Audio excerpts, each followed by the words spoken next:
Good morning, dear student. This is class 8th, subject science, chapter number 1st. As previous video, we are introducing this chapter. Now, reading this chapter again. In the heading is agriculture practices.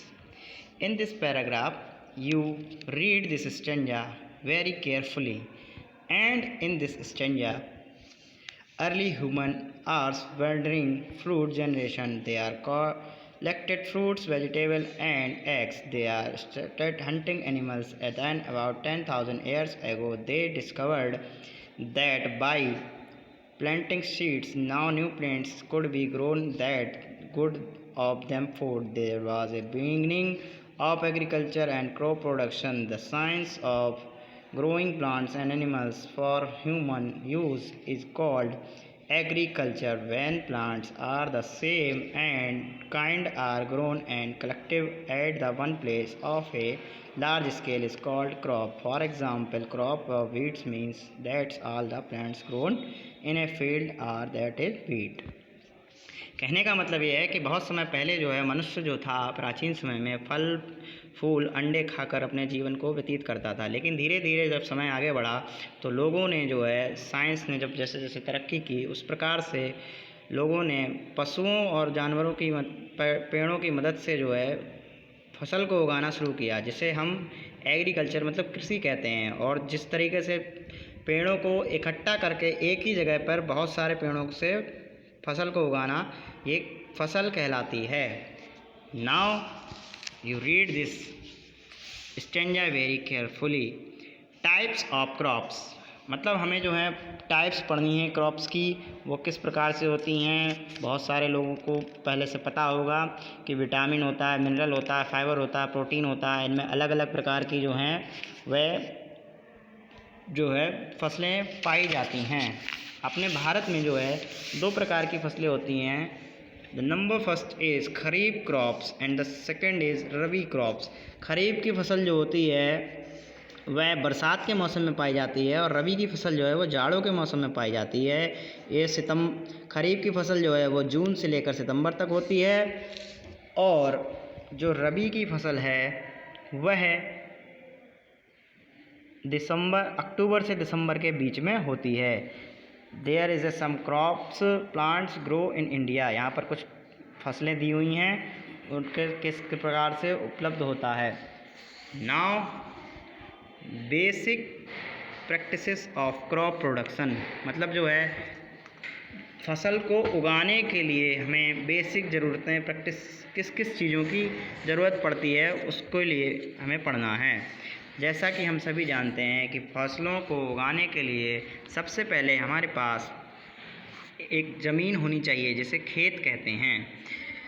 Now the step by step agriculture practices और methods are going crops are the following मतलब किस प्रकार हम step by step क्रमानुसार खेती के द्वारा हम फसल को उगा सकते हैं, उसके लिए नीचे दिए हुए कुछ स्टेप्स हैं। Number first is preparation of soil, sowing, adding minerals and fertilizer, irrigation, protection from weeds and pests, harvesting, threshing and mowing, and last is storage।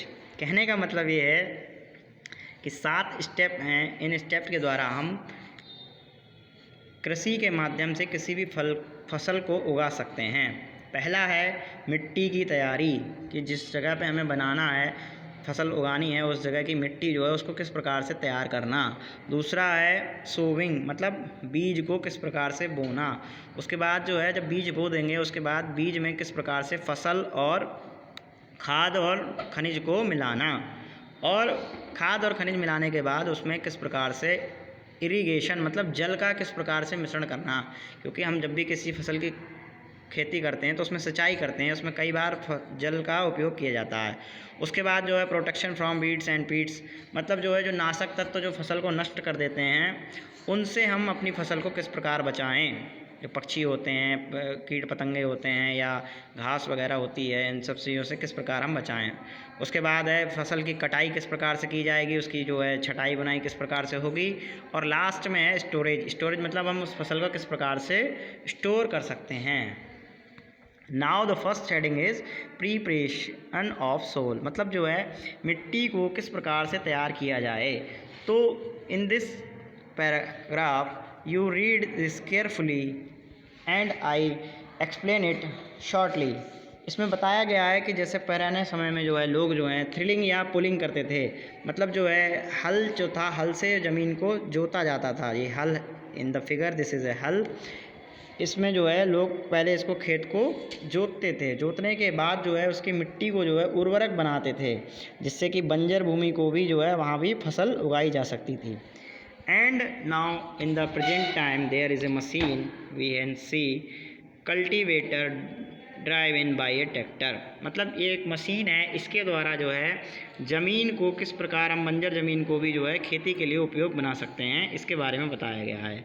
Next is the whole, और मतलब एक फावड़ा होता है या कुल्हाड़ी कह सकते हैं इसको हम, इसके द्वारा भी जो है हम जो है वो कर सकते हैं। मतलब इन मेथड्स के द्वारा जो है भूमि को फसल के लिए उपजाऊ बनाया जाता है। In the next sowing in of seeds, मतलब वही है कि बीज को बोने से पहले before sowing good quality seeds and are selected. Good quality seeds are clean and healthy seeds of a high yielding varieties. कहने का मतलब ये है बीज को बोने से पहले हमें ये देख लेना चाहिए कि बीज जो है वो साफ़ होना चाहिए, हेल्दी होना चाहिए, जिससे कि उससे हमारी जो है फसल वो अच्छी उग सके। अब इसमें बहुत सारी चीज़ें बताई गई हैं। You read this carefully because it is a large chapter. Now there is a very methods to sowing बीज। पहले the heading in sowing of seeds by hands, in sowing seeds by with a tool. कहने का मतलब ये है कि जब बीज को उगाया जाता है, बोया जाता है, तो कहीं कहीं पर गांव में जो है वहाँ जो है हाथ के द्वारा जो है बीज को बोया जाता है। कहीं कहीं पर इन द फिगर हम देख सकते हैं कि जो है कहीं कहीं पर जानवरों के द्वारा, हल के द्वारा जो है इसको बोया जाता है। दिस इज़ अ मशीन, ये एक मशीन है, इसके द्वारा भी बीजों को बोया जाता है। तो बहुत सारे मेथड्स हैं, जहाँ जिसको अपने सुविधा मिलती है उस हिसाब से वो इस चीज़ को वो करते हैं। उसके बाद जो है next heading is in the chapter adding minerals and fertiliser. बीज बोने के बाद जैसा कि हम सभी जानते हैं crop are grown one after another in a field. Plants continuously utilize and nutrient present in the soil of their growth, thus the nutrition grant depleted from the farmer and mineral fertilize into the field from the time to time dispensing the nutrient.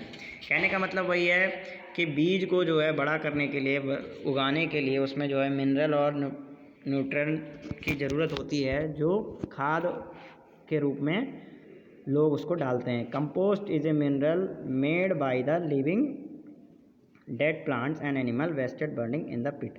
Compost खाद जो है उसका प्रयोग किया जाता है, जिससे कि जो है फसल को अच्छा उगाया जा सके। So I hope you read this lesson carefully and the next video we finish this chapter. Thanks.